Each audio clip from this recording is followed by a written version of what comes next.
মধ্যে 25 তারিখের মধ্যে দোকান যাতে পুরো সাফ থাকে। ওই যে কাঠপাট যে চাপড় পাপড় আছে নিয়ে চলে যান, একজন ওদের সময় দেওয়া হোক। 25 তারিখের মধ্যে আমাদের সেটা দোকান।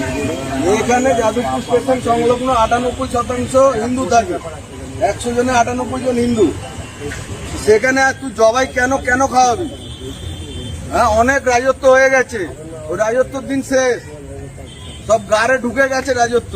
এসব আর এখানে চলবে না। মল্লিকপুরে গিয়ে ব্যাচ যা, মল্লিকপুরে অনেক মোল্লা আছে, ওখানে গিয়ে ব্যাচ যা।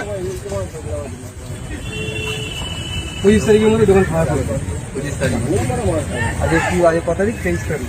ওর নাম্বার আছে তুই না, তোর যা ভাই বন্ধু যা আছে আশেপাশে সব হাঁটা, ভালো কথায় হাঁটিয়ে দে, নাহলে আমি যখন নামবো আর হাঁটাতে তখন আর পালানোর পথ পাবে না, বলে দিলাম। হালাল খাওয়ানো, পেছন দিয়ে হালাল ঢুকিয়ে দেবো। ভোলা মোল্লার দোকান বন্ধ করতে গেছিলাম, শুধু ভোলা মোল্লার লিখিত দলিল রয়েছে বলে দলিল আছে, সার্টিফিকেট বদলে যাবে। দলিল আছে, ও সরকার থেকে হালাল বন্ধ করাবো, বন্ধ করানোর জন্য অপেক্ষা করছি। তারপরে মেয়েরা ফাটাবো।